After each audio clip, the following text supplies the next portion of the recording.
Alors bonjour à tous. Aujourd'hui, nous en sommes arrivés à la quatrième partie de notre petite série de vidéos qui vise à répondre aux témoins de Jéhovah, donc à apprendre à ceux qui souhaiteraient leur répondre et discuter avec eux comment leur répondre, déjà en les comprenant, en sachant d'où vient leur pensée, sur quoi elle se construit et pourquoi elle n'est pas en adéquation avec la foi chrétienne, et de ce fait, ils ne peuvent pas se prétendre être chrétiens eux de leur côté. Alors, comme je l'ai dit déjà dans les autres vidéos, le but de ces vidéos n'est pas d'attaquer, de rabaisser ou d'humilier les témoins de Jéhovah, mais plutôt d'aller les rechercher dans leur retranchement pour vraiment susciter en eux les bonnes questions. Donc de les piquer peut-être un peu au vif aussi pour les bouger de leur certitude, puisque l'endoctrinement qu'ils subissent au sein de leur organisation est extrêmement forte. Donc il faut forcément une réponse forte, bien que en tant que chrétiens, nous savons bien que ce n'est pas nous, en tant que personnes, qui pouvons changer les choses, mais c'est le Seigneur lui-même. Nous sommes un instrument, et le Seigneur proportionne, disons, sa façon d'agir selon les personnes en face. Alors, moi, personnellement, je ne sais pas si c'est une bonne méthode ou pas, j'estime que, concernant les témoins de Jéhovah, il faut un petit peu les bousculer. Et c'est comme ça qu'on peut peut-être sortir quelque chose d'intéressant d'eux, qui ne soient pas simplement des clones qui répètent ce que disent ce qu'ils appellent des anciens ou les membres de leur organisation, mais plutôt qu'ils se mettent à réfléchir un petit peu, qu'ils utilisent l'intelligence que Dieu leur a donnée et aussi leur personnalité, leur caractère pour cheminer librement vers Dieu et ne pas laisser ce cheminement, cette relation à Dieu, entre les mains d'autrui. Donc ils ne délèguent pas quelque chose qui est personnel, ce sont des personnes uniques.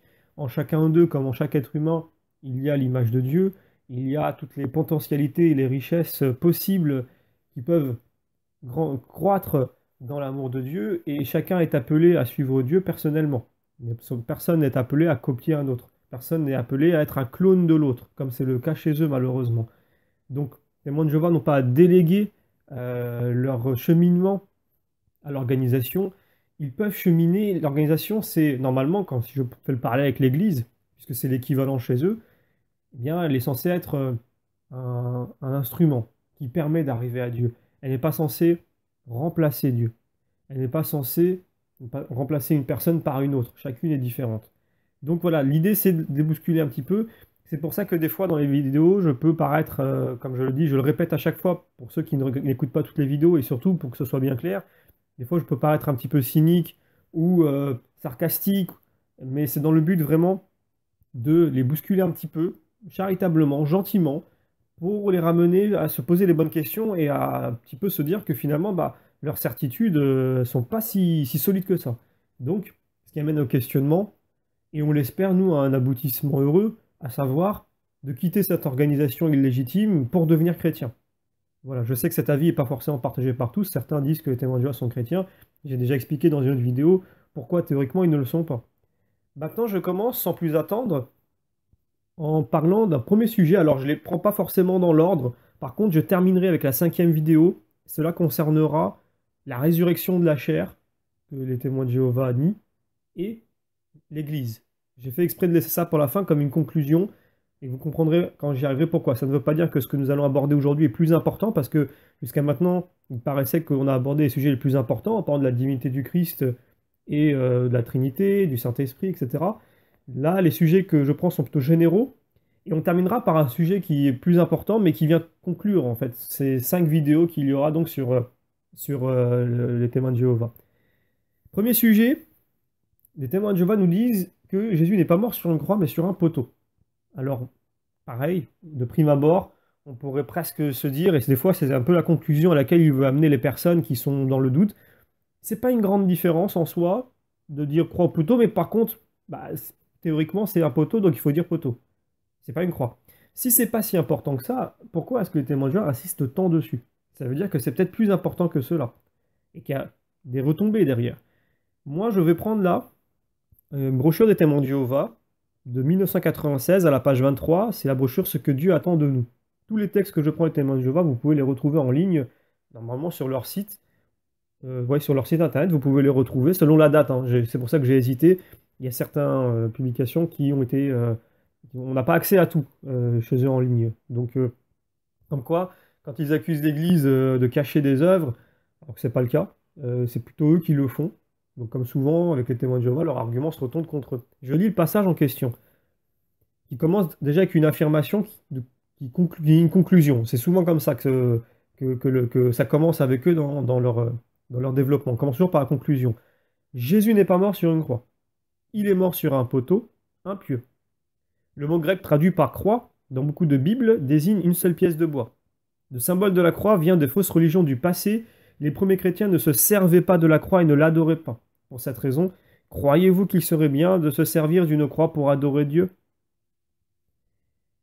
Donc je reprends l'argumentaire des témoins de Jéhovah. Donc ils disent que quand elles parlent, je continue, hein, parce que c'est pas terminé, mais si je le reprends, il est important de continuer à lire la suite. Quand elle parle de l'instrument de supplice de Jésus, la Bible utilise généralement le mot grec stauros. Ce mot est souvent traduit par croix. Pourtant, quantité d'hellénistes et de biblistes reconnaissent que fondamentalement il veut dire poteau vertical, selon un ouvrage de référence. Stauros ne désigne jamais deux pièces de bois transversales, quel que soit l'angle formé. Alors, par la suite, c'est aussi intéressant de voir que euh, les témoins de Jéhovah citent Tite-Live, qui est un historien romain. Je vais le lire. Dans les écrits de Tite-Live, historien romain du 1er siècle de notre ère, crux désigne un simple poteau. Ce n'est que plus tard que le terme a pris le sens de croix. Voilà un peu l'argumentaire des témoins de Jéhovah sur la croix et donc le fait que pour eux, ce ne soit pas la croix sur laquelle Jésus est venu mourir, mais sur un pieu. On va répondre à tout ça, montrer que les éléments qui sont apportés par les témoins de Jéhovah sont comme toujours imprécis, incomplets, voire faux. Pour commencer, les témoins de Jéhovah ne donnent pas la référence de la citation de Tite-Live, qui en plus est un historien romain qui est mort en l'an 17 de notre ère. Donc ils sont malins, ils précisent qu'il est un historien romain du 1er siècle, ce qui induit évidemment que 1er siècle, bah oui, donc contemporain de Jésus, et bah non, il est mort à peu près 15 ans, 16 ans avant la mort de Jésus. Ensuite, tous ceux qui se sont amusés à traduire le terme stauros du grec en français, ou croix ou poteau du français au grec, donc ça marche dans les deux sens, verront qu'en grec, il n'existe qu'un seul terme pour désigner les deux mots. Donc, déjà, ce n'est pas précisé dans l'argumentaire de témoins de Jéhovah qui omettent une partie de la vérité. Ensuite, ils citent un ouvrage de référence, c'est souvent ce qu'ils disent, hein. Il faut savoir que les témoins de Jéhovah n'ont pas trop de liberté pour aller lire ce qui s'écrit en dehors de l'organisation. Par contre, seule l'organisation elle-même peut désigner potentiellement des ouvrages de référence qui ne sont pas de l'organisation, mais c'est toujours des ouvrages qui tendent dans leur sens. Donc en fait, c'est un ouvrage de référence parce qu'il tend dans leur sens, pas parce qu'il fait référence. Parce que souvent ici, des ouvrages qui ne font pas référence. Donc on voit que cet ouvrage qui est écrit par Ethelbert William, donc ils prennent bien garde de citer d'ailleurs, puisqu'il est anglican, ultra-dispensationaliste. C'est un mot qui fait peur. Si j'enlève ultra, on peut garder quand même dispensationaliste, qui est une doctrine protestante très proche du millénarisme. Donc finalement, en faisant mine de citer une source extérieure d'autorité, la Watchtower cite une source hérétique qui abonde dans leur sens et qui les arrange bien. Voilà, donc on revient encore à ce que je dis depuis le départ, cette théorie de dire que l'antériorité, plutôt l'ascendance spirituelle de témoins de Jéhovah, ce n'est pas l'Église, mais ce sont toutes ces sectes dans lesquelles on retrouve tous les arguments et toutes les doctrines des témoins de Jéhovah, mais par contre qu'on ne retrouve pas dans les églises, qu'elles soient catholiques, orthodoxes, ou la pluralité d'églises qui sont rattachées à Rome, mais qui ont vécu et gardé cette spiritualité depuis 2000 ans, tout en gardant leur culture, leur sensibilité, etc. Et on voit d'ailleurs qu'il y a une belle homogénéité, même s'il reste toujours des petites différences propres voilà, au temps, mais qui font la preuve justement d'authenticité, parce que ce n'est pas un copier-coller à imposer, mais respectueux de la culture et de l'histoire de chacun. Et on voit finalement, quand on les met côte à côte, toutes ces belles églises, euh, on voit qu'elles sont vraiment sœurs, frères et sœurs. Il y a très peu de différences. Elles ont le même sang qui passe dans leurs veines. Et elles ont un même père. Donc ça, c'est quelque chose de très beau et c'est ce qui donne encore plus tort aux témoins de Jéhovah, qui accusent l'Église un peu uniformément et qui est très imprécise d'ailleurs dans ses accusations. Donc comme toujours, les témoins de Jéhovah usent de la duperie pour tromper les gens. Regardez, je cite une source. Donc j'ai fait ma petite recherche solide et sérieuse, hein, je ne crois pas à ce qu'on me dit comme ça, hein. Et en plus, c'est pas une source de chez nous, donc je suis objectif. Ce qui est intéressant, c'est que cette croyance des témoins de Jéhovah n'est pas celle d'origine, encore une fois. Puisque jusque 1930, il y a un avant et un après hein, par rapport à cette date chez eux, ils ne parlaient pas de poteau mais de croix. C'est Rutherford qui a voulu davantage marquer cette nette distinction avec les chrétiens. D'ailleurs, avant que les témoins de Jéhovah n'utilisent leur propre Bible, ils utilisaient la Bible du second, en avançant l'argument innocent que l'on se base sur la même Bible, donc nos problèmes, etc. Mais ça, c'était avant. C'était avant qu'il ne soit décidé d'entériner une plus nette distinction donc avec les chrétiens, comme je viens de le dire. Donc maintenant, revenons un peu à l'étymologie des mots. On sait parfaitement que ces derniers évoluent dans le temps. D'ailleurs, les témoins de Jéhovah ont de grosses difficultés à cadrer les choses dans leur contexte et dans leur temps, à remettre dans une chronologie en imaginant une évolution possible. Donc quand les témoins de Jéhovah disent que fondamentalement, le terme storos veut dire poteau, donc sans aucun ajout d'autres éléments, vertical, il faut entendre par là, et c'est ça la subtilité pernicieuse, c'est que à la base, dans son fondement, c'est ça le sens du mot fondamentalement, le terme veut dire cela. Ce qui n'est pas faux. Mais à ce que je sache, les mots évoluent et finissent par englober souvent d'autres significations, comme ce fut le cas d'ailleurs avec ce terme, puisque pour rappel, bien que les témoins de Jéhovah citent l'Ancien Testament écrit par les Hébreux, ils oublient que ce sont des Romains qui ont crucifié Jésus. Or, les Romains ont utilisé plusieurs formes de crucifixion dans le temps. En T, avec la barre au sommet, ou en partie supérieure, donc pas au sommet, en X, etc. Et ça, c'est bien avant Jésus-Christ, ce n'est pas quelque chose qui vient après. On appelait ça d'ailleurs un patibulum. Vous pouvez faire la recherche sur Internet hein, si vous voulez. C'était la partie transversale que l'on ajoutait à un poteau. Ce sont des pratiques anciennes et antérieures d'ailleurs au Christ. Mais les témoins de Jéhovah prétendent que cette idée n'a vu le jour qu'au IIIe siècle. Et encore une fois, on en revient au jour de l'empereur Constantin. Ce n'est finalement que sous cet empereur-là que le sens de ce mot aurait été élargi. On en revient à ce que je disais, d'ailleurs les témoins de Jéhovah le disent dans leur ouvrage « Réveillez-vous » au 22 mars 1987, hein, pour citer la source. Donc comme toujours, à chaque fois que les témoins de Jéhovah veulent sortir un mensonge historique, ils en reviennent toujours à cette idole qu'ils ont, Constantin. Et ça je l'ai déjà dit dans les autres vidéos. À chaque fois, ils lui attribuent tout. C'est un peu une idole à qui ils sacrifient toute vérité. Et souvent, moi, j'arrivais d'avoir des témoins de Jéhovah qui me disent ah, vous savez, Constantin et le concile de Nicée. Voilà. Et je leur dis bah oui, bah expliquez-moi. Parlez-moi-en. Ils sont pas capables d'en parler. C'est juste que on leur a dit écoutez, à chaque fois qu'on vous dit un truc, vous dites Constantin. C'est Constantin qui a tout fait. C'est la Trinité, c'est le 25 décembre, c'est la croix. C'est tout. Le christianisme est né à ce moment-là. Sauf que voilà, on voit bien que c'est factuellement faux. On voit bien qu'il n'y a pas 2 siècles de vide. Même si les témoins n'ont pas de problème avec le vide, puisque eux viennent à 19 siècles après le christianisme. Donc voilà, on voit que c'est pas très sérieux, et puis au final on se dit, bah Constantin il a fait plus de choses que Jésus en fait.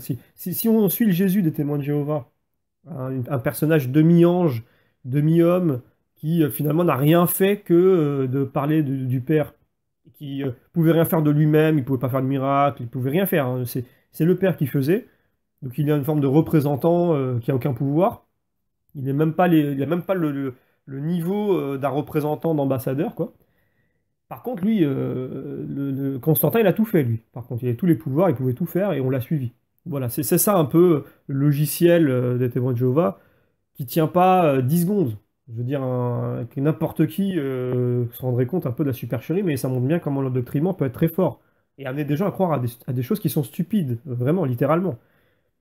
Donc, comme d'habitude, les témoins de Jéhovah font fi de toute réalité linguistique, tout témoignage historique, toute croyance populaire pour se tourner vers des demi-explications construites sur un coin de table un dimanche après-midi.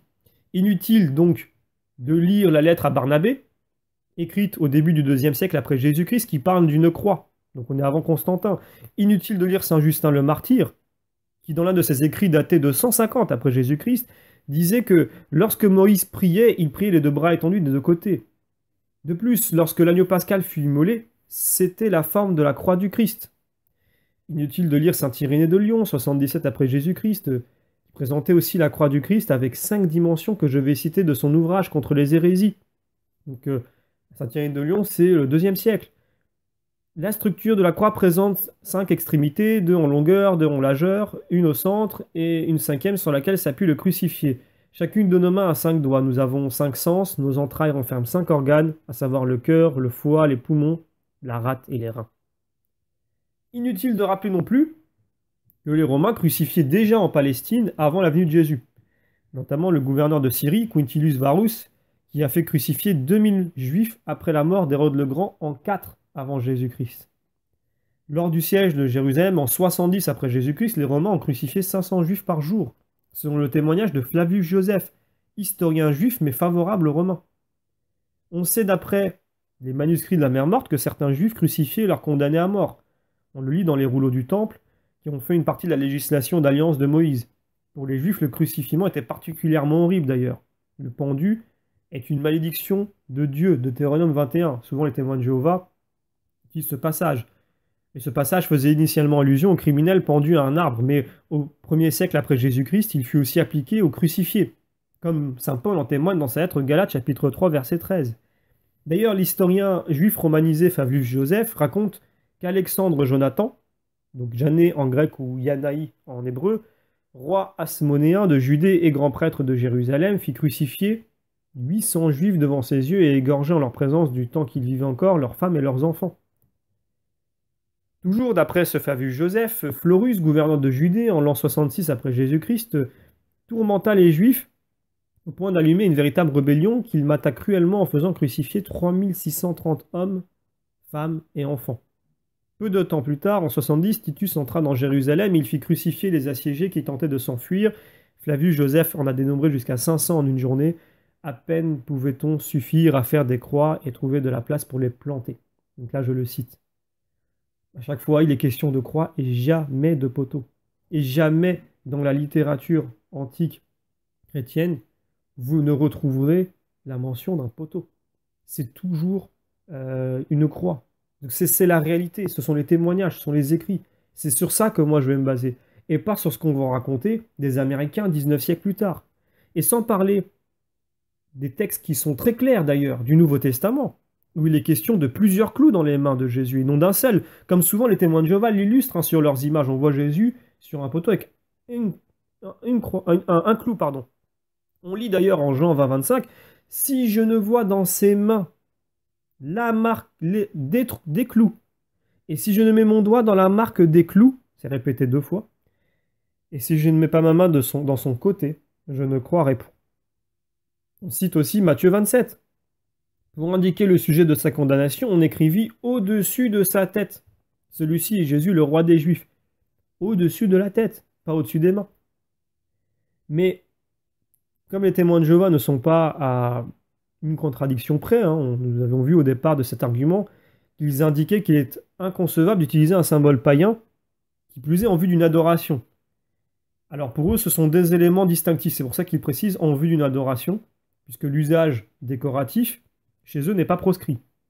Pourtant, ce sont ces mêmes témoins de Jéhovah qui disent ceci. Dans la tour de garde de 77, 22 avril 77, pages 12, 14 et 15. Ce n'est pas parce que les idolâtres ont employé tel ou tel symbole à une certaine époque ou à un endroit donné, que les vrais chrétiens, donc eux, doivent systématiquement le rejeter. Ailleurs, on lit, dans ça continue, la preuve en est qu'il y avait des palmiers, des grenadiers et des taureaux dans l'ornementation du temple de Jéhovah à Jérusalem. Dans une autre page, on lit le fait que d'autres religions se sont servies de ces choses créées par Dieu pour en faire des symboles de leur culte idolâtrique, n'interdit pas aux vrais adorateurs de s'en servir dans un but décoratif. Quiconque visitait le temple savait que les serviteurs de Dieu n'adoraient pas ces motifs décoratifs, ni ne les vénéraient comme des symboles sacrés. Donc en lisant ça, on n'est qu'en 77, pourtant, on va se poser la question, sur quel pied danser? Comment on peut accepter ces inepties, ces contradictions, qui disent tout et leur contraire, et en même temps ne pas porter atteinte du coup à l'intégrité psychologique ou psychique d'une personne? D'ailleurs, le fait de jeter tout d'un revers de la main, tout ce qui concerne de près ou de loin le paganisme, c'est ridicule. Parce que tout n'est pas à jeter dans le paganisme. Dieu lui-même, dans l'Ancien Testament, est parti d'usages païens pour les convertir en un culte divin. Car le paganisme, il ne faut pas oublier, à la base, ça recherche aussi la divinité. Il y a une recherche réelle. Donc, ça, c'est quelque chose, on ne peut pas les dénigrer comme ça, tous de la même façon.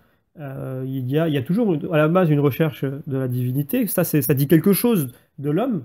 Ça, c'est sur le point sur lequel les témoins de Jéhovah passent complètement à côté, puisqu'ils voient simplement l'apparence et la finalité. Mais le paganisme montre bien que l'homme est fait donc pour une recherche de Dieu et qu'il en est capable. C'est la conclusion de l'Église qui montre bien, voilà, déjà de tout temps on recherchait Dieu, donc c'est quelque chose qui est inscrit en nous. De tout temps, il y a cette tête qui est portée vers le ciel, qui cherche les choses du ciel, et des fois qui, effectivement, retombe dans l'idolâtrie quand elle se porte plutôt vers des choses de la terre. Et en plus, ça dit que voilà, l'homme est capable de chercher la divinité, et ce qui en fait de lui un être unique, puisque dans le monde animal tout entier, cela est impossible. Voilà, c'est comme ça que raisonne l'Église sur les païens. Elle les réduit pas à des êtres incapables ou impurs qu'il ne faut pas approcher. Il y a eu des erreurs, des erreurs, mais des erreurs du temps où il n'y avait pas de révélation. Et à ce que je sache, personne n'est damné pour une erreur théologique.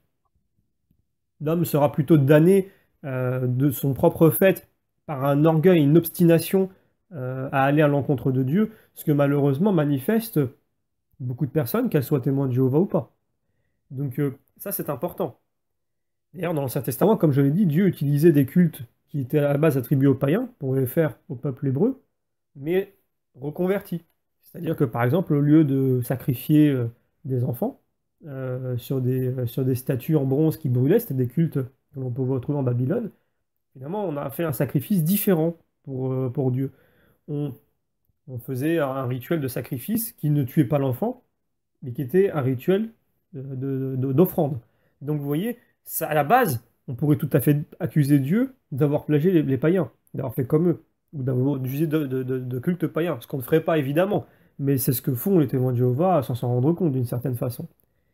Alors, à notre époque aussi, il y a des pratiques qui sont d'ailleurs bien courantes et d'origine païenne, hein, qui sont suivies par les témoins de Jéhovah, qui le font. Parce que s'il faut aller jusqu'au bout, ça veut dire que la robe de mariée, il faut l'arrêter. Les bagues, les alliances, échangées lors du mariage, à la base, c'est une pratique païenne. Les dépôts de fleurs sur le tombeau des défunts, aussi. Alors peut-être qu'ils ne le font pas les témoins de Jéhovah, mais par contre, les témoins de Jéhovah qui mettent une robe de mariée ou qui mettent une alliance, bah, ils le font en général. Et pourtant, là-bas, c'est pratique païenne. Alors, vous me direz, ça n'a pas un usage à la base idolâtrique, mais si c'est utilisé pour un mariage, bah, c'est pas idolâtrique, mais ça reste quand même utilisé dans le cadre d'une cérémonie qui est censée manifester à l'application d'un ordre de Dieu. Parce que c'est Dieu qui dit que le mariage est institué par Dieu. Donc, même si chez eux, ce n'est pas un sacrement, il n'y a pas un prêtre pour pouvoir le faire, mais dans l'esprit, bah, dans ce cas-là, il faudrait, si on veut aller jusqu'au bout des choses, bah, il ne faudrait pas porter de robe de mariée ou porter d'alliance, hein. Je ne donne que quelques exemples. D'ailleurs, en parlant de ça, c'est dommage parce que les témoins de Jéhovah eux-mêmes se retrouvent coincés, puisque la tour des témoins de Jéhovah, qui remplace le signe de la croix pour les chrétiens, à la base est d'origine païenne aussi.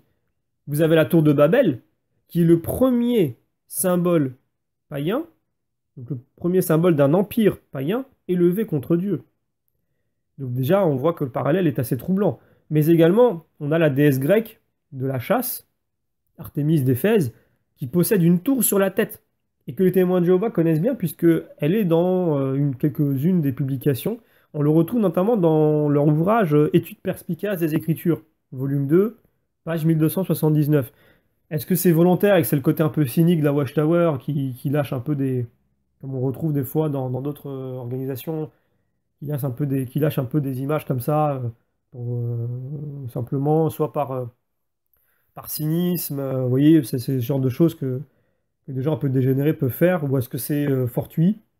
Eh bien ça, c'est une hypothèse, mais une hypothèse plus solide pour le coup que tous les arguments témoins de Jéhovah contre l'Église. Donc au final, moi je peux tout à fait dire aujourd'hui sur ce que j'ai comme élément que les seuls qui se basent sur une culture païenne pour fonder leur croyance, ce sont les témoins de Jéhovah eux-mêmes. Puisque même le Jésus qu'ils illustrent sur un poteau est aussi un copier-coller du symbole de la divinité cananéenne Marsyas, qui pour le coup n'a pas été crucifié, mais suspendu à un poteau. Alors est-ce que les témoins de Jéhovah feront à la suite de ce que je viens d'expliquer, peut-être un peu plus attention et suivons le conseil de Jésus dans l'Évangile, à savoir porter sa croix et non pas son poteau. Ou comme l'a dit saint Paul dans ses épîtres, pour ce qui me concerne, pardon, loin de moi la pensée de me glorifier d'autre chose que de la croix de notre Seigneur Jésus-Christ, par qui le monde est crucifié pour moi, comme je le suis pour le monde. Voilà. Concernant la croix ou le poteau, on a, euh, on a abordé tous les éléments. Concernant les... On va parler maintenant des icônes et des images. Donc pour cet exemple-là, qui associe encore une fois une interprétation foireuse des Saintes Écritures et des mensonges historiques, je vais prendre un article de la Tour de Garde de 2009 que vous pouvez retrouver sur Internet et que je vais commenter. Le titre au départ, c'est « Pourquoi les témoins de Jéhovah n'utilisent pas d'images pour leur culte ?» L'utilisation d'idoles, d'images ou d'icônes, déjà voilà, c'est tout de suite, on voit la confusion et l'absence de nuances, l'absence de compréhension des mots, puisqu'une idole, une image et une icône, ce n'est pas pareil. Ce n'est pas du tout la même chose. Mais les témoins de Jéhovah mélangent les trois. Donc l'utilisation d'idoles, d'images et d'icônes est considérée par les hindous, les bouddhistes, les catholiques et les orthodoxes comme indissociable du culte qu'ils pratiquent. Dans certaines religions d'Afrique, on vénère des sculptures de bois ou de pierre dans lesquelles réside un dieu ou l'esprit d'un dieu. Voilà, donc déjà, hormis cette imprécision du départ, on voit que aussi les témoins de Jéhovah mettent sur un même plan indifféremment hindou, bouddhiste, catholique, orthodoxe. Il est aussi question donc de sculpture en Afrique où résiderait un dieu ou l'esprit d'un dieu. Tout ça est mis sur le même plan, sans vergogne, sans aucun problème. Donc on voit immédiatement que on est dans les trois premières lignes, hein. Déjà dans les 6 premiers mots, 5-6 premiers mots, c'était déjà pas très sérieux. On voit que ça ne l'est pas plus ensuite. Donc c'est assez imprécis, ça manque vraiment de... C'est un travail d'amateur pour le coup. Moi j'ai l'impression de lire une copie d'un enfant de 5e qui essaie de faire un exposé historique et qui obtiendra à peine la moyenne peut-être à cet exposé-là. Je continue. À l'inverse, les témoins de Jéhovah n'utilisent pour leur culte aucune sorte d'idole ou d'icône. Si vous entrez dans une salle du royaume, le lieu où ils se réunissent, vous ne verrez ni icône de saint, ni statue de Jésus ou de Marie. Pourquoi? Notez ce que la Bible enseigne à ce sujet. Donc, j'espère que vous êtes prêts à prendre des notes. Le titre du prochain paragraphe s'intitule « Qu'a demandé Dieu aux Israélites ?» Après avoir libéré les Israélites d'Égypte, Jéhovah Dieu leur a donné des instructions précises quant à la façon dont ils voulaient être adorés. Le deuxième des 10 commandements stipule « Tu ne dois pas te faire d'image sculptée, ni de forme qui ressemble à quoi que ce soit qui est dans les cieux en haut, ou qui est sur la terre en bas, ou qui est dans les eaux sur la terre, sous la terre. Tu ne dois pas te prosterner devant eux, ni te laisser entraîner à les servir, car moi, Jéhovah ton Dieu, je suis un Dieu qui exige un attachement exclusif. » Au moment même où Jéhovah dictait ce commandement à Moïse, les Israélites se fabriquaient un veau d'or, s'inspirant sans doute du culte des animaux qui se pratiquait en Égypte. Ce n'est toutefois pas le nom d'un dieu égyptien qu'ils ont donné à cette image. Ils l'ont associé au culte de Jéhovah. Comment a-t-il réagi? Sa colère s'est enflammée contre ceux qui révéraient l'idole et Moïse l'a détruite. Et ensuite, il continue, mais avant cela, je vais couper et commenter. Déjà, bon, il y a beaucoup de choses à dire hein, sur ce court paragraphe, mais je vais aller à l'essentiel immédiatement. Ça sera plus simple pour comprendre en quoi fondamentalement les témoins de Jéhovah se trompent. Pour les témoins de Jéhovah, je reprends l'exemple du veau d'or. Ils expliquent que les Israélites, quand ils ont fait le veau d'or, ils ont associé à cette idole le nom de Jéhovah. Et là, c'est là l'erreur d'interprétation. Elle commence ici. Puisque dans la Bible, l'idolâtrie, ce n'est pas associé à un objet, une divinité. C'est dire que tel objet qui est en face de soi, que l'on voit directement, c'est lui la divinité. C'est lui le Dieu. C'est très clair chez les Israélites. Il est écrit « Ils reçut de leurs mains, jeta l'or dans un moule et fit un veau en fonte, et ils dirent « Israël, voici ton Dieu qui t'a fait sortir du pays d'Égypte. Voici ton Dieu. » C'est ce qu'ils ont en face d'eux.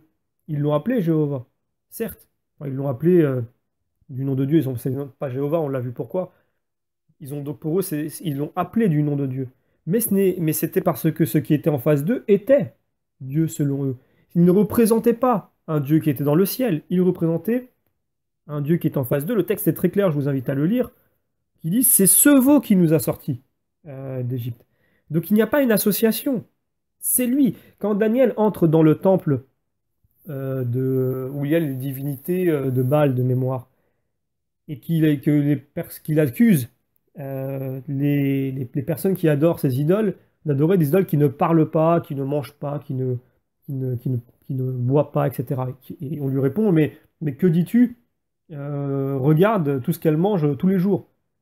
Eh bien, quand on lit le texte, c'est encore plus clair. Pour eux, l'idole qu'ils ont en face d'eux, l'objet qu'ils ont en face d'eux qui devient donc une idole, puisque l'objet en soi n'est pas une idole, sauf si nous, on lui donne ce caractère-là. C'est aussi pourquoi les témoins de Jéhovah font l'erreur bête de confondre une idole, une image. Une image n'est pas une idole en soi. Sauf si on veut lui donner un caractère divin. Là, pour le coup, on verra pourquoi c'est ridicule d'accuser les chrétiens de faire ça. Mais quand il rentre dans le temple, Daniel, on ne lui dit pas, mais c'est normal qu'elle ne boive pas et qu'elle ne mange pas. Ce sont des statues. Elles représentent un Dieu qui est dans le ciel. Non. Pour ces personnes-là, c'est la statue qui est en face d'elles qui est Dieu. Et je mets au défi n'importe quel témoin de Jéhovah qui n'est pas d'accord avec cette définition de l'idolâtrie, d'ailleurs que malheureusement les protestants partagent avec eux, de me montrer un seul passage dans la Bible où une idole, c'est selon la Bible ou selon un récit ou une personne citée dans la Bible, un Dieu qui se trouve, une image ou une statue qui se trouve sur terre et qui représente un Dieu qui est dans les cieux, qu'on ne voit pas. Ce n'est jamais le cas dans la Bible. Toujours, l'idée en question, c'est ce qui est en face. C'est l'objet qu'on tient dans la main et où on dit ça, c'est mon Dieu. C'est ça, tout simplement. Donc, quand on voit ça, déjà, on se base sur des termes, sur la vraie définition des termes bibliques, et on se passe sa propre interprétation juste pour attaquer les chrétiens. Mais ensuite, moi j'aimerais poser une question, mais dans ce cas-là, pourquoi est-ce que Dieu lui-même, si je prends la définition des témoins de Jéhovah, se contredit lui-même, puisqu'il demande explicitement à Moïse d'agir à l'encontre de son commandement, puisqu'il lui demande en Exode 25, tu feras 2 chérubins d'or, tu les feras d'or battu aux 2 extrémités du propitiatoire. Fais un chérubin à l'un des extrémités et un chérubin à l'autre. Donc il lui demande de créer sous forme d'un chérubin, donc d'un type d'ange, 2 chérubins en or en plus, que l'on mettra aux 2 extrémités du propitiatoire. Donc il lui demande de représenter des choses qui sont dans le ciel et que l'on n'a littéralement jamais vues. Donc, est-ce que Dieu va à l'encontre de son commandement? Ou est-ce que ce sont les témoins de Jéhovah et malheureusement les protestants qui n'ont pas compris ce qu'est l'idolâtrie dans la Bible? J'ai envie plutôt de pencher sur la deuxième option. Et ce n'est pas le seul endroit d'ailleurs, puisque dans le livre des Nombres, à un moment donné, et c'est encore pire, l'Éternel dit à Moïse, fais-toi un serpent brûlant, place-le sur une perche. Quiconque aura été mordu et le regardera, conservera la vie. Eh bien, pardi, moi j'ai envie de me dire en disant ça, mais c'est une invitation à l'idolâtrie si on les écoute, puisque ça veut dire qu'en gros, regardez ce serpent qui est sur la perche, et en le regardant, vous serez sauvé. Donc en gros, je mets mon espérance dans cet objet qui est en face de moi. Est-ce que Dieu a invité les Israélites à l'adoration d'un culte païen ou à l'idolâtrie? Je ne pense pas. Hormis le sens, évidemment, que l'on comprend symbolique qu'il y a derrière, même si c'est un vrai récit, donc, qui parle de Jésus, puisqu'il faudra regarder Jésus sur la croix pour être sauvé, pour ne pas être mordu par le serpent, symbole du péché. Donc on comprend le sens symbolique. On voit bien que Dieu, si l'on prend la définition des témoins de Jéhovah, se contredit lui-même. Donc voilà pourquoi il est évident que la définition et les éléments apportés par un témoin de Jéhovah ne tiennent pas un instant. D'ailleurs, pour la petite information, c'est pour ceux qui veulent aller un peu plus loin, les chérubins qui seront placés sur le propitiatoire vont se trouver dans l'endroit du temple où seul le grand prêtre a accès. Et pourquoi seul le grand prêtre a accès? Puisqu'il y a encore cette séparation entre Dieu et les hommes dans l'Ancien Testament du fait du péché, mais quand le rideau du temple se déchire pour dire qu'il n'y a plus de séparation entre Dieu et les hommes, c'est parce qu'à ce moment-là, la compréhension des hommes est suffisante spirituellement pour comprendre que quand ils font des représentations, cette fois-ci, parce qu'ils le pourront, eh bien, ils ne confondront pas la représentation et Dieu. Ça ne sera qu'une représentation. Ils auront la maturité spirituelle pour comprendre cette différence. C'est en cela que les icônes et les images et les statues dans l'Église sont gardées, parce que justement, elles ne font pas lieu d'idolâtrie. C'est pour cette raison. Et si jamais elles faisaient lieu d'idolâtrie, eh bien, l'Église n'aurait pas accepté, n'aurait pas tranché en faveur de l'usage des icônes ou des statues dans le culte. Alors je lis maintenant le paragraphe suivant. Quel était le point de vue des chrétiens du 1er siècle? Moi, ça m'intéresse toujours d'avoir le point de vue des chrétiens du 1er siècle selon l'angle des témoins de Jéhovah. Je lis le texte. Lorsque des non-juifs se sont convertis au christianisme au 1er siècle, ils ont cessé d'utiliser des idoles dans le culte qu'ils vouaient à Dieu. On notera que Démétrius, orfèvre qui fabriquait des idoles à Éphèse, a déclaré à propos de la prédication de l'apôtre Paul: « Homme, vous savez bien que c'est de cette activité que vient notre prospérité. De plus, vous voyez et entendez dire que non seulement à Éphèse, mais dans presque tout le district d'Asie, ce Paul a persuadé une foule considérable et l'a fait changer d'avis en disant que ce ne sont pas des dieux qui sont faits à la main. » Je coupe. Là, les témoins de Jéhovah ont la réponse à leur contradiction, puisqu'ils précisent, ils citent un passage qui justement leur donne tort, puisqu'il est bien précisé que ce sont des dieux faits de main d'homme. Donc que c'est bien l'objet en question qui était considéré comme étant Dieu, et non pas Dieu dans le ciel. Je continue. L'accusation de Démétrius se trouve confirmée par Paul lui-même. À Athènes, il a dit à des Grecs: « Nous ne devons pas penser que l'être divin soit semblable à de l'or ou à de l'argent ou à des pierres, semblable à quelque chose qui a été sculpté par l'art et l'imagination de l'homme. Dieu, c'est vrai, a fermé les yeux sur l'étang d'une telle ignorance, mais maintenant il annonce aux humains qu'ils doivent tous en tout lieu se repentir. » Dans la même veine, donc il cite Acte 17, dans la même veine, il a félicité les chrétiens de Thessalonique en ces termes: « Vous vous êtes tournés vers Dieu, vous détournant de vos idoles. » Alors déjà, encore une imprécision, Dieu n'a pas attendu le temps du Nouveau Testament pour demander de s'écarter des idoles. C'est déjà le cas très largement dans l'Ancien Testament. Justement, Dieu a commencé à préparer avant, donc c'est déjà une réécriture des faits qui est assez imprécise. Donc on retrouve encore cette erreur des témoins de Jéhovah qui ne dissocie pas l'objet de la divinité, alors que du temps de l'idolâtrie, je dirais, pré-Nouveau Testament, c'était le cas. Le texte qu'il cite est pourtant clair. Dieu n'est pas semblable à quoi que ce soit, qu'il soit fait en or, ou ça on l'a bien compris, on le sait. Mais il a fallu donc 19 siècles d'attente pour avoir cette information cruciale de la part de la Watchtower. Donc l'utilisation des icônes et des images est une chose qui est courante dans l'Église, et cela dès les premiers temps. J'en veux pour preuve, entre autres, un passage de Tertullien, à la fin du IIe siècle environ, au début du IIIe siècle, pardon, puisqu'il dit, au commencement du IIIe siècle, dans son texte, il parle d'une chose qui est tout à fait ordinaire, qui est de faire la figure, de représenter la figure du Christ sur des vases sacrés. Et il démontre donc qu'au temps où il écrivait ce texte-là, d'ailleurs, l'usage de cette image était déjà quelque chose d'ancien. Ça remontait déjà à l'époque apostolique. Et je continue. Poussé par son caractère sévère aux excès de rigidité des montanistes, Tertullien reprochait aux prêtres d'accorder la paix et l'absolution aux adultères et de justifier cet excès d'indulgence par la parabole du bon pasteur représentée en peinture sur les calices. Je vais lire le texte en question. « Voilà ce que tu me dis, ô compatissant interprète de Dieu, je me rendrais volontiers si l'écriture du pasteur d'Hermas avait mérité d'en prendre place parmi les livres canoniques, ou plutôt si le concile de toutes les églises, même des vôtres, ne l'avait rangé parmi les livres faux ou apocryphes, adultère elle-même et par cette raison défenseur de ses pareils, elle est bien digne de t'initier parce qu'elle n'a tout au plus pour elle que ce pasteur. » Donc l'image du bon pasteur, Jésus-Christ. « Que tu figures sur le calice.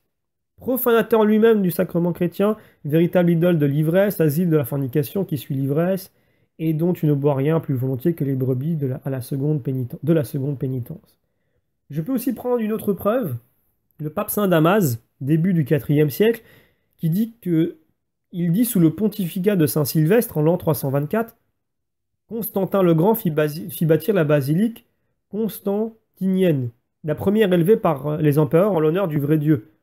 Il est indiqué, et la décora de dons magnifiques parmi lesquels on remarquait la statue du Sauveur, travaillée en argent du poids de 120 livres, assise sur un fauteuil de même métal et de la hauteur de 5 pieds, celle des 12 apôtres, de la grandeur de 5 pieds chacune et pesant 90 livres. Alors, ces exemples-là abondent, hein, c'est quelque chose de récurrent. On peut encore prendre d'autres passages, notamment Saint Basile, au début du IVe, et on voit que l'état d'esprit des chrétiens à ce moment-là est assez mature, comme je l'ai dit auparavant, puisqu'il indique que l'honneur de l'image passe à celui que l'image représente. Donc c'est clair dans l'esprit des chrétiens, il n'y a pas d'ambiguïté. Et on lit dans la lettre écrite par ce grand évêque à l'empereur Julien, je reconnais les apôtres, les prophètes et les martyrs, je les invoque afin qu'ils prient pour moi et j'espère que par leur intercession, Dieu usera de miséricorde envers moi et me pardonnera mes fautes. C'est pour cela aussi que je révère et honore leurs images, vu surtout que nous y sommes instruits par la tradition des saints apôtres. Bien loin de nous être défendus, nous les exposons dans nos églises. Vous voyez, c'est clair. Vu surtout que nous y sommes instruits par la tradition des saints apôtres. Bien loin même de nous être défendus, nous les exposons dans nos églises. Donc encore une fois, est-ce que j'ai envie de faire confiance aux apôtres et à leurs descendants? Ou est-ce que j'ai envie d'écouter des personnes qui viennent de nulle part, qui viennent 19 siècles après, qui viennent parler au nom de personnes qui, elles, par contre, sont mortes en martyrs parce que chrétiens, parce qu'ils ont proclamé l'évangile, parce qu'ils l'ont propagé dans toute l'Europe et ensuite dans le monde entier. Voilà, à qui j'ai envie de faire confiance? C'est la question. Passons maintenant à un autre sujet, la naissance de Jésus un 25 décembre. C'est un argument qui est souvent utilisé, d'ailleurs, par ceux qui ne croient même pas à Jésus. C'est seulement pour discréditer l'Église et Jésus. Donc encore une fois, on revient à cette histoire de lignée, parce que les témoins de Jéhovah sont plus dans cette lignée-là, qui croient donc, comme je l'ai dit, à un Jésus hybride, humano-angélique. Voilà, donc le travail de dénaturation et de désacralisation et de destruction est entier avec eux concernant Jésus. Donc je reprends leur argumentation, qui comme toujours pense pouvoir traiter cette question en 3 paragraphes, qui tiennent sur une demi-page, et qui reprend toujours le même schéma. D'abord une affirmation d'emblée, qui normalement devrait être une conclusion, qui vient avant tout développement et qui va trouver appui dans des sources hors Watchtower. On a vu quelles sont ces sources, pour paraître plus crédible, et alors on se demande d'ailleurs pourquoi les témoins de Jéhovah vont à chaque fois chercher des sources hors Watchtower qui ne sont pas de l'Église. Donc ils devraient d'ailleurs un peu plus piocher vers les pères de l'Église, quoique des fois je les ai vus piocher et pour leur faire dire ce qu'ils n'ont pas dit, donc plutôt non, qu'ils viennent poser la question à un catholique avant. Et donc voilà, on se pose ces questions-là quand on voit à chaque fois l'argumentaire des témoins de Jéhovah qui ne tient jamais la route. On va commencer la lecture. Ils prennent 2 arguments pour absolument dire que Jésus n'est pas né un 25 décembre. Le recensement. Je lis l'argumentaire des témoins de Jéhovah. Peu avant la naissance de Jésus, César Auguste a émis un décret ordonnant que toute la terre habitât sans rentrer. Tout le monde devait se faire recenser dans sa propre ville, ce qui pouvait représenter un trajet d'une voire plus. Quel était le but de ce recensement? Probablement de lever des impôts pour l'armée. Cette mesure risquait d'être impopulaire à n'importe quel moment de l'année. Auguste n'a donc sûrement pas ajouté au mécontentement de ses sujets et en forçant beaucoup à faire un long voyage dans un froid hivernal.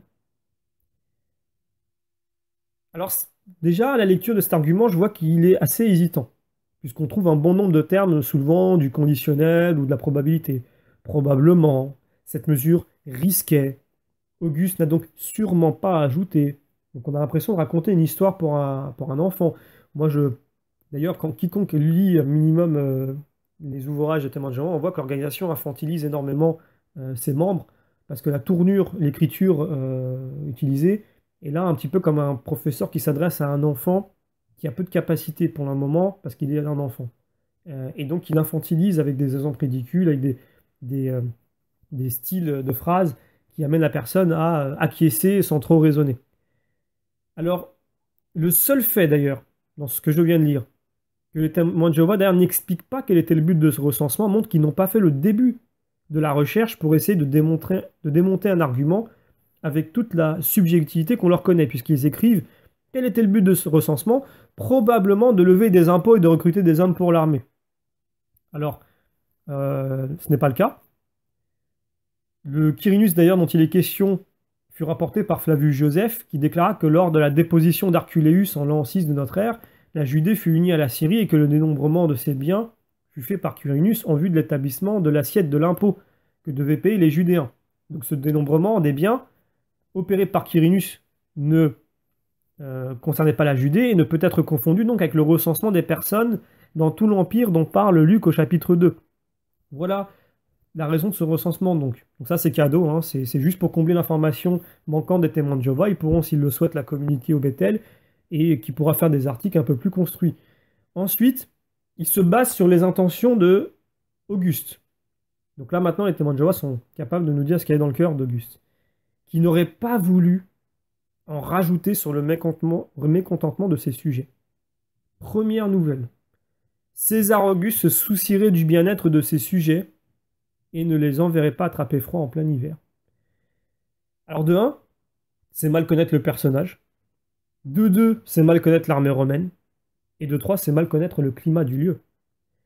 Je pense qu'entre se déplacer en été avec tout leur attirail et se déplacer durant une période où le climat est doux, puisque le climat est doux en fin d'année dans ce lieu-là, et pas hivernal dans le sens occidental que l'on entend, et donc il n'a rien à voir d'ailleurs même avec le temps qu'il fait là-bas, 1 ou 2 mois après, où il fait davantage froid en février qu'en décembre, si on peut appeler ça un froid d'ailleurs. Donc pour le coup, les témoins de Jéhovah sont pas très sérieux et pas très malins dans cette présentation-là, parce que moi, qui suis oriental, il m'est souvent arrivé en Liban d'être en t-shirt en décembre, ou alors en manches longues sans veste. Donc il y a pas, en décembre, il fait rarement froid dans le sens où on l'entend dans ces lieux-là, il fait plutôt doux, tempéré. On va être sur des températures généralement 15, 16, 17 degrés. Ça peut arriver dans décembre là-bas. Alors des fois, on peut être à moins que ça. Mais je tiens à rappeler que notre globe terrestre n'a pas une température fixe telle qu'on la connaît forcément aujourd'hui, sachant qu'elle peut être plus chaude, plus froide, selon les époques. Là, aujourd'hui, il y a une grosse... on parle beaucoup de réchauffement climatique, etc. Et un peu dans l'hystérie collective, on oublie de mettre un peu de nuances. On oublie de rappeler que même avant l'ère industrielle qui a pu voir la pollution de la Terre exploser, il y avait des changements climatiques naturels. Il y a des cycles. Le Groenland s'appelle Groenland parce qu'il vient de green, vert, parce que c'était une terre verte il y a 500 ans. Vous pouvez faire vos recherches dessus. Donc, il pouvait tout à fait, en Orient, faire plus froid que maintenant, comme il pouvait faire même plus chaud, voire ou tout simplement la température actuelle. Ça, c'est quelque chose, il faut faire plus de recherches que ce que prétendent les témoins de Jéhovah ici pour pouvoir s'en rendre compte. Mais quand on fait des recherches, on s'en rend compte, on le voit. Je prends le deuxième argument. Les brebis, donc ça c'est le deuxième argument, les bergers vivaient en plein air et la nuit surveillaient leurs troupeaux. Luc chapitre 2. Le livre La vie quotidienne en Palestine au temps de Jésus indique que de la semaine avant la Pâque, fin mars, et à la mi-novembre, les troupeaux étaient dehors. Il ajoute, ils passaient l'hiver dans des bergeries, et ce détail suffit à prouver que la date traditionnelle de Noël en hiver a peu de chances d'être exacte, puisque l'Évangile nous dit que les bergers étaient aux champs.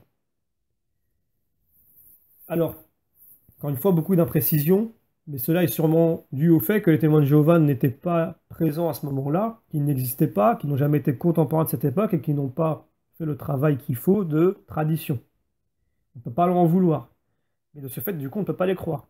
Alors, sans non plus vouloir apprendre l'agriculture aux témoins de Jéhovah, moi je le sais parce que je me suis intéressé à pas mal de choses, et je sais que les brebis n'aiment pas beaucoup le chaud, et qu'il faut les paître tous les jours. Concernant les bergers, puisqu'il est question des bergers dans le texte, le fait de vivre dehors, même en décembre, n'était pas problématique.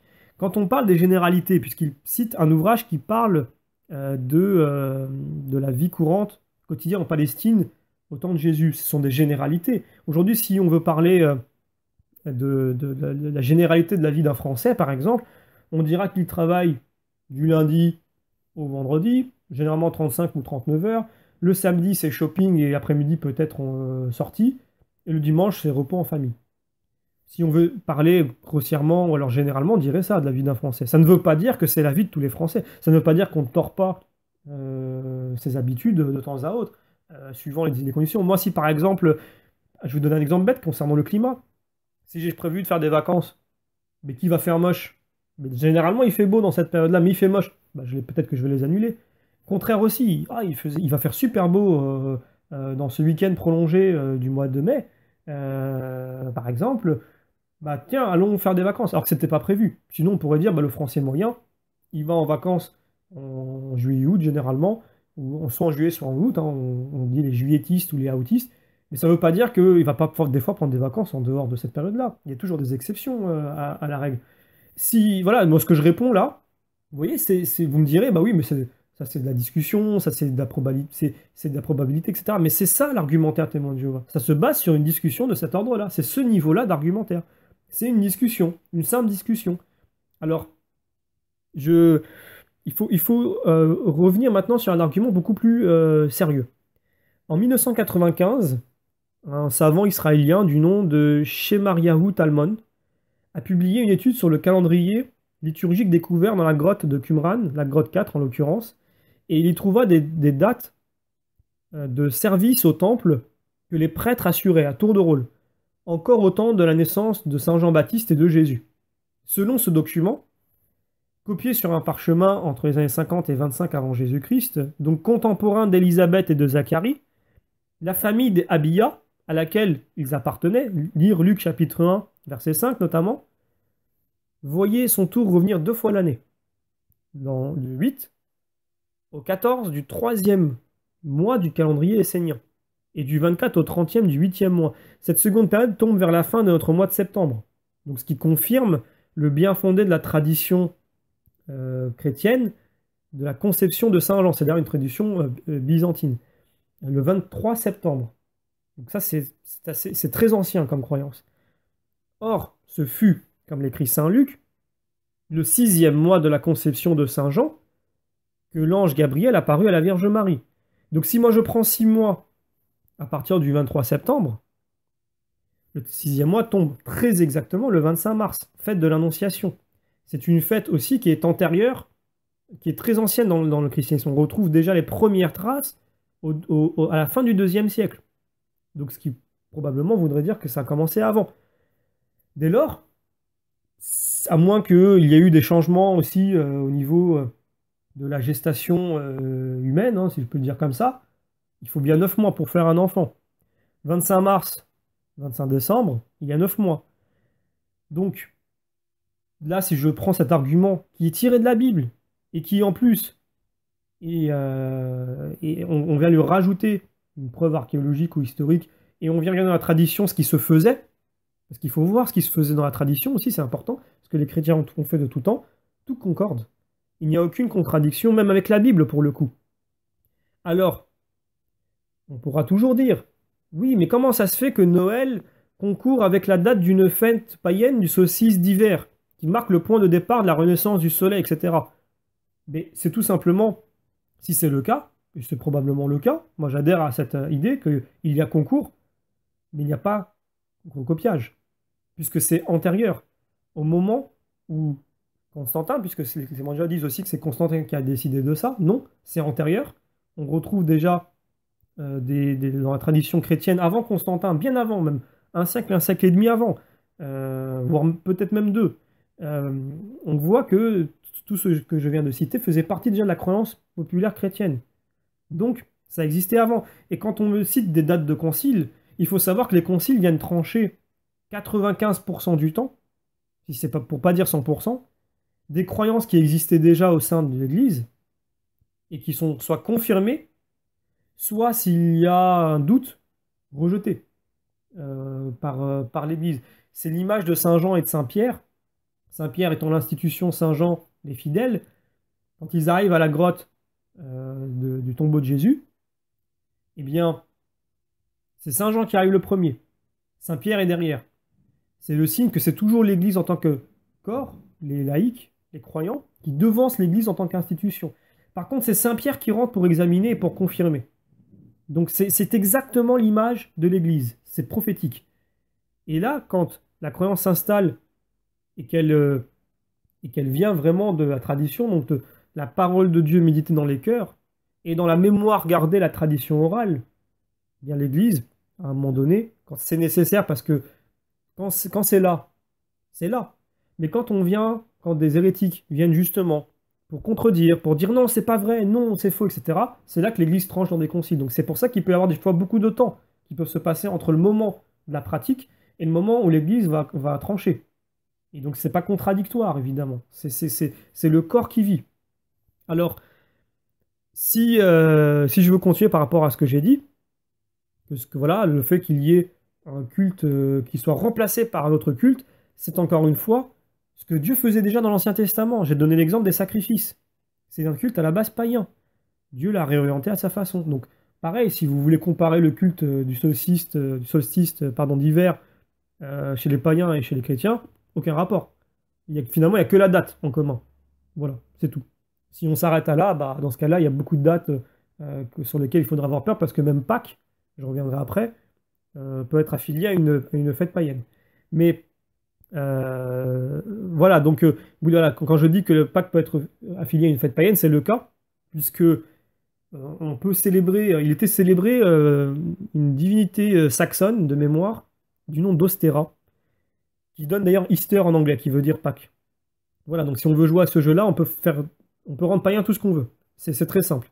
Moi, plutôt, ce que j'ai envie de dire, c'est que Dieu concourt justement à remplacer ce qui était imprécis, donc païen, donc faux ou imprécis, mais ce qui n'est pas fondamentalement toujours mauvais, ça c'est une distinction à prendre, en quelque chose de bon, quelque chose qui vient de Dieu, qui réoriente la croyance des hommes qui sont à la recherche de Dieu. Mais comme d'habitude, d'ailleurs, c'est pas la première fois, mais là je vais donner un exemple. Les témoins de Jéhovah passent encore à côté du sens symbolique qu'il y a derrière tout ça, en dehors du fait que Dieu peut tout à fait faire concourir ce qu'il veut. Puisque Jésus coïncide donc avec le solstice d'hiver, sa naissance, et le solstice d'hiver, c'est le moment où l'on voit l'obscurité cesser et le jour croître. Donc c'est intéressant. Donc l'obscurité, donc l'ignorance, on pourrait dire, les ténèbres, elles cessent, pardon, et c'est le jour, la lumière qui croît. Jésus est la lumière. De même, si j'ai envie de prendre Jean-Baptiste 6 mois avant, il tombe lui au solstice d'été. C'est le moment où le jour commence à décliner et que la nuit vient. C'est exactement la figure de ce qu'il représentait, tel qu'il a lui-même prononcé par ses paroles. Il faut qu'il croisse et que je diminue. Voilà, moi, le sens que j'ai envie de chercher dans ces passages-là. C'est aussi le sens de l'Église, évidemment, hein, mais c'est pour dire que si je dois faire un choix aujourd'hui entre des informations historiques imprécises, fausses, et aucun sens spirituel recherché dans les éléments, je deviens témoin de Jéhovah. Si j'ai envie de me rattacher à l'Église, à sa tradition orale, à sa tradition qui a fait que la parole de Dieu a été gardée dans les cœurs, qu'elle a été transmise et qu'ils ont pu évangéliser jusqu'à mourir pour leur foi et nous amener une croyance authentique, je deviens chrétien. Voilà. D'ailleurs, si j'ai envie de prendre quelques éléments historiques, hein, l'Annonciation à la Vierge Marie était déjà fêtée, je l'ai dit, au début du IIIe siècle. Donc on est le 25 mars 221, c'est quand même très tôt. Et c'est pas la première fois, mais c'est l'une des traces que l'on retrouve. Donc ce qui veut toujours dire qu'il y a de fortes chances qu'il y ait eu des traces, ça ait commencé avant. Pour qu'on en ait une trace qui soit écrite, il faudrait rentrer dans la logique de l'époque. Il y a de très fortes chances que c'est parce que c'est quelque chose qui a commencé avant et qui a perduré, donc on a mis à écrit. C'est un peu c'est souvent une règle qu'on reprend dans ces moments-là. Quand on trouve quelque chose à une date, très probablement parce que c'est la logique de l'époque, parce qu'on ne mettait pas tout par écrit. Voilà, il y avait pas de BFM ou CNews pour rapporter ce qui se faisait dans la minute par écrit, pour abonder les gens d'informations, très souvent d'ailleurs inutiles. Mais quand on jugeait utile de mettre par écrit quelque chose à l'époque, on le mettait. Donc c'est souvent quelque chose qui était solide ou répété. Et Sixte Jules l'Africain, qui est donc mort en 240, dans son Chronographaï, indique ceci, que l'Annonciation était fêtée le 25 mars, tout simplement. Donc fatalement, le Noël serait fêté le 25 décembre. Voilà. Les chrétiens orthodoxes, d'ailleurs, fêtent Noël, eux, le 7 janvier. Le 6, c'est la veillée. dans leur calendrier à eux, le 7 janvier, ça correspond au calendrier julien du 25 décembre. Voilà. Donc encore une fois, une tradition séculaire de l'Église se trouve en parfait accord avec les événements archéologiques, historiques et scientifiques, et même la Bible elle-même. Alors, est-ce que témoins de Jéhovah, parce que témoins de Jéhovah me disent que finalement la naissance, nous, ne faites pas notre anniversaire, c'est pas important. Donc important, pas important, on ne sait jamais trop avec eux sur quel pied danser, puisqu'ils utilisent les deux arguments contradictoires, puisque c'est pas important la naissance de Jésus, mais par contre, on la situe en automne. Voilà, donc moi je pense que ce qui est important finalement pour eux, c'est tout simplement de nier la réalité et ce qu'elle implique. C'est ça qui compte. Après savoir quand Jésus est né, je pense qu'ils s'en foutent. L'important pour eux, c'est de dire qu'il n'est pas né en décembre. Voilà. Tout simplement, toujours ce travail de détricotage, de déconstruction. Je prends la vie après la mort. Maintenant, c'est un autre sujet. Ça, c'est intéressant aussi. Alors, j'aborde pas mal de sujets, des fois qui peuvent nécessiter beaucoup de développement, mais voilà, on reste dans la logique d'aborder plusieurs sujets pour montrer le fait que le développement, l'argumentaire témoin de Jéhovah ne tient pas la route. Je vais lire un article que vous pouvez aussi retrouver sur leur site. On lit dans la Bible, les vivants savent qu'ils mourront, mais les morts ne savent rien. Donc il cite Ecclésiaste 9 et Psaume 146. Quand nous mourrons, nous cessons d'exister. Après la mort, nous sommes incapables de penser, de faire ou de ressentir quoi que ce soit. Il cite, tu retourneras à la poussière. Dieu a expliqué ce qui se passe après la mort lorsqu'il dit au premier homme, Adam qui lui avait désobéi, tu es poussière et tu retourneras à la poussière.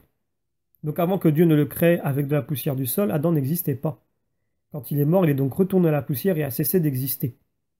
La même chose se produit aujourd'hui quand quelqu'un meurt. La Bible dit aussi bien des humains que des animaux, ils viennent tous de la poussière et ils retournent tous à la poussière. Alors, voilà encore une fois quelque chose d'assez faible et en contenu et en apparence peut paraître logique, hein, effectivement, quand quelqu'un meurt, il cesse d'exister. Voilà, c'est un peu comme dire aujourd'hui l'eau mouille et le feu brûle. Donc on a l'impression, encore une fois, qu'on infantilise les gens en disant des choses aussi stupides. Mais on sait bien que quand une personne meurt, ben, elle n'est plus là. Ça ne veut pas dire qu'elle n'existe plus. Ce n'est pas la même chose. Donc, les témoins de Jéhovah, on le voit ici, ne font pas de distinction entre l'âme et le corps physique, ou alors entre l'esprit et le corps physique, si vous préférez. Puisque je pense que malheureusement, là si je lis Matthieu chapitre 10, je me dis que Jésus n'a pas été très attentif aux enseignements de la salle du royaume, puisqu'il dit, ne craignez pas ceux qui tuent le corps, mais ne peuvent tuer l'âme. Mais craignez plutôt celui qui peut détruire, et l'âme et le corps dans la géhenne. Et quand il cite le premier livre de le livre de la Genèse dans le premier chapitre, euh, plutôt le deuxième, jeu de mémoire, eh bien, il ne précise pas que Adam reçoit le souffle de Dieu. Donc il y a une part en lui qui est immortelle pour le coup, puisque c'est le souffle de Dieu, puisque nous sommes faits à l'image de Dieu, et qu'effectivement la chair retourne à la poussière, parce qu'elle est matérielle, elle appartient à ce monde. Mais l'esprit, lui, qui est immatériel, il retourne à Dieu, et on le lit dans la Bible. En Ecclésiaste, nous lisons que le corps retourne à la poussière, mais que l'esprit retourne à Dieu.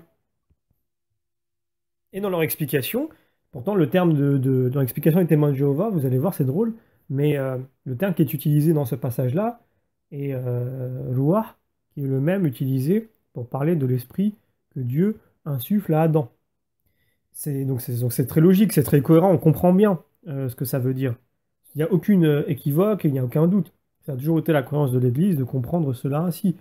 Mais les témoins de Jéhovah vous expliquent tout simplement, c'est voilà leur explication, que on ne peut pas toujours, c'est vrai que c'est le terme ruach qui veut dire l'esprit, on ne peut pas toujours le traduire tel que le texte l'explique, et donc ça n'implique pas forcément, vous voyez, alors, il faut lire, la Bible des témoins de Jéhovah se lit avec des astérisques à chaque fois, des exceptions que l'entreprise Watchtower impose, selon si le texte ne va pas dans leur sens. Donc c'est systématiquement comme ça, c'est toujours eux qui décident quand est-ce qu'on peut ou on ne peut pas traduire ainsi ou dire ainsi. Même si ça va à l'encontre totale de la compréhension ou des traductions qui existent depuis 2000 ans dans l'Église et qui a toujours existé. Donc voilà à chaque fois la façon d'agir des témoins de Jéhovah. Donc là je rentre pas trop en détail, mais c'est pour montrer que, encore une fois, c'est pas très sérieux comme développement. On peut parler de l'enfer éternel aussi. Je veux dire un mot rapide parce que c'est donc forcément lié. C'est très simple, on va prendre quelques minutes dessus, pas plus, mais euh, je vais lire un passage, Daniel chapitre 12. Plusieurs de ceux qui dorment dans la poussière de la terre se réveilleront, les uns pour la vie éternelle et les autres pour l'opprobre, pour la honte éternelle. Alors, un témoin de Jéhovah lisent beaucoup le livre de Daniel, donc je suis assez étonné qu'ils passent à côté d'un tel sujet. D'ailleurs, j'ai fait exprès de prendre l'Ancien Testament puisque c'est leur habitude. J'aurais pu prendre le Nouveau aussi, parce que c'est évident dans les deux. Il y a beaucoup de passages en question. Je ne vais pas les citer pour ne pas perdre trop de temps, puisqu'on a déjà suffisamment montré de choses aujourd'hui, et qu'on a déjà dépassé 1 heure, et que j'essaie de faire un maximum pour ne pas trop dépasser 1 heure. Mais voilà, ce passage déjà en soi évoque quelque chose. Alors, évidemment, le témoin de Jéhovah ont trouvé la parade, hein, comme toujours, mais euh, il faut bien comprendre que, comme à chaque fois, là c'est encore le même exemple, l'erreur des témoins de Jéhovah vient à la fois d'une traduction falsifiée et d'une interprétation des termes qui est propre à eux. Concernant donc le châtiment éternel, les témoins de Jéhovah parlent d'un anéantissement, donc d'une réduction à néant, à rien. Alors que les termes grecs qui sont utilisés, donc dans la traduction que nous avons aujourd'hui, parce que même dans le sens hébreu, elles veulent dire la même chose, ils parlent de ruine, au sens de destruction. Donc on pourrait prendre par exemple l'exemple d'une maison qui se détruit. C'est exactement d'ailleurs l'exemple que prend Jésus dans l'Évangile. Et cette maison, une fois détruite, elle ne disparaît pas, elle ne retourne pas au néant. Elle ne se désintègre pas. Elle est juste en ruine. Donc c'est pas la même chose. Euh, on sait bien que le corps de l'homme est consacré à Dieu et qu'il est considéré comme un temple. Les exemples sont pris par saint Paul dans le Nouveau Testament. Donc, ce temple-là peut être détruit effectivement si on lui enlève, si on lui enlève donc cette substance qui, qui lui vient de Dieu et qui dépend de la relation à Dieu. C'est-à-dire que si nous on s'éloigne de Dieu, on se vide. Si on va vers Dieu, qu'on demande à Dieu, qu'on invoque le Seigneur, notamment l'Esprit Saint, de venir faire sa demeure en nous, on se remplit de Dieu, on ne se vide pas. Donc, le fait de s'éloigner de Dieu comme nous sommes faits pour Dieu, nous détruit. Mais elle ne nous anéantit pas, elle nous détruit. Ce n'est pas la même chose. Alors, les témoins de Jéhovah, puisqu'ils ne peuvent pas se baser sur les Écritures pour démonter ce fait, se basent simplement sur un principe qu'on pourrait presque dire philosophique, puisqu'ils disent que Dieu est amour, il ne pourrait pas faire une chose pareille. Donc ça, c'est de l'ordre du débat philosophique, c'est pas de l'ordre du débat théologique pour le coup. Euh, mais ils oublient certaines choses, et c'est ça le problème, c'est que quand on aborde un sujet d'ordre philosophique, qui en soi peut paraître juste, effectivement, on pourrait dire, mais Dieu, il est amour, celui qui aime ne veut pas faire souffrir l'autre. En soi, ça tient la route, et c'est un argument facile d'ailleurs. Mais quand on met des bons sentiments, moi je me méfie toujours de la générosité et des bons sentiments, parce que quand surtout à notre époque, alors je ne dis pas qu'il faut se méfier des gens généreux qui ont des bons sentiments, mais je dis que je parle de la générosité et des bons sentiments, il faut s'en méfier quand parce qu'elle peut être utilisée à mauvais escient. Pour le coup, c'est le cas. Puisque si on part du principe que Dieu est amour, alors il y a beaucoup de choses qu'il n'aurait pas dû faire, notamment pourquoi est-ce qu'il y a eu tous ces gens qui sont morts en martyrs, etc. Vous voyez, on peut s'immiscer dans des débats du coup qui sont anti-théologiques et faire contredire beaucoup de choses. Donc restons théologiques et disons déjà se rappeler certains points, à savoir que Dieu est amour, mais son amour est indissociable de sa justice. Donc déjà, il y a une piste pour les témoins de Jéhovah qu'il faudrait explorer. Il faut donc aussi se rappeler, comme je viens de dire, que l'homme est fait pour Dieu. Donc il a une part d'immortalité en lui. Cette part d'immortalité qui lui a été insufflée, comme elle a le désir de Dieu, parce que Dieu, lui aussi, lui est infini, immortel, éternel, et que nous sommes dans un corps, déjà dans une dimension, dans un monde fini, mais nous sommes faits pour autre chose. D'où la frustration, le mal-être de l'homme quand il est séparé de Dieu. Parce qu'il lui manque quelque chose qui fondamentalement lui fait passer de bonheur à béatitude. Le bonheur, ben, on peut avoir un bon temps de bonheur avec des amis autour d'une table. Les béatitudes, ça, c'est ce que Jésus évoque lors du sermon sur la montagne. Et c'est lié à Dieu. Donc, vous voyez, quand on rentre dans cette théologie-là, déjà, on se coupe aussi de la compréhension qu'il peut y avoir de comprendre, enfin, toute la théologie qui tourne autour du malheur, du sentiment de frustration, de mal-être que peut éprouver l'homme, puisque il est lié directement à l'immortalité de l'âme, et si on ne le comprend pas, on ne peut pas aider son prochain. Donc voilà en quoi aussi les témoins de Jéhovah sont complètement désarmés pour avoir une quelconque légitimité pour pouvoir accompagner spirituellement des personnes, ce qui est un très gros travail de l'Église catholique en général.